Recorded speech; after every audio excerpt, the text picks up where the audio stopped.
হঠাৎ করেই পাকিস্তানে আবারও অস্থিরতার আগুন। কারাগারের অন্ধকার কক্ষ থেকে এবার বিদ্রোহের সূচনা করেছেন দেশটির সাবেক প্রধানমন্ত্রী ইমরান খান। পবিত্র আশুরার পর রাজপথে ঝড় তোলার জন্য তার সমর্থকদের আহ্বান জানিয়েছেন তিনি।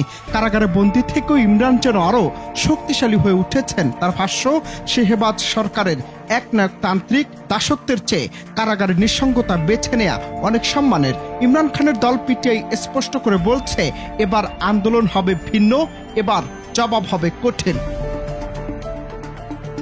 সামাজিক যোগাযোগ মাধ্যমে দেয়া বার্তায় তার দল অভিযোগ করে বলছে, ক্ষমতাসীন সরকার দেশকে সরাসরি রাজতন্ত্রের দিকে ঠেলে দিচ্ছে। ২৭তম সাংবিধানিক সংশোধনের মাধ্যমে পাকিস্তানের একনায়কতন্ত্র বৈধতা দেওয়ার ষড়যন্ত্র চলছে।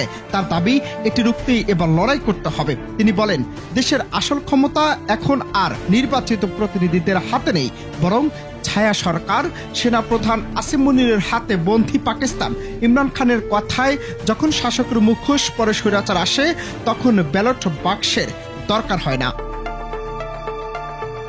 ইমরান খানের এই আন্দোলনের ডাকের সঙ্গে বাংলাদেশের প্রেক্ষাপট মিলে যাচ্ছে অদ্ভুতভাবে। বাংলাদেশেও কিছুদিন আগেই ছাত্র জনতার রাজপথ কাঁপানো আন্দোলনে সরকারকে বেকায়দায় পড়তে দেখা গেছে। সেখানেও ইন্টারনেট বন্ধ, কণ্ঠরোধের চেষ্টা, নিপীড়নের বিরুদ্ধে জনগণ বয়হীনভাবে রাজপথে নেমেছিল। পাকিস্তানকে এবার বাংলাদেশের পথে হাঁটতে চলছে। কারাগার থেকে আন্দোলনের ডাক, স্বৈরাচারের বিরুদ্ধে গণজাগরণ, দৃশ্যপট যেন হুবহু মিলে যাচ্ছে।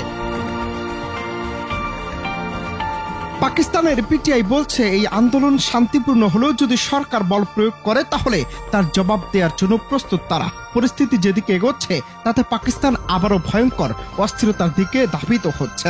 ইমরান খানের কারাগার থেকে আন্দোলনের ডাক, তার দৃঢ় ভাষণ আর পিটিআই এর হুমকি, সব মিলে পাকিস্তানের রাজপথে ফের আগুন জ্বালাতে চলছে। এবার পাকিস্তান কি পারবে তাদের রাজপথের ইমরান খানকে দমিয়ে রাখতে, নাকি বাংলাদেশ দেখিয়ে দেবে শেকল ভাঙার গান কিভাবে গাইতে হয়? অনন্ত হাসান মাসুদ, বাংলা টিভি।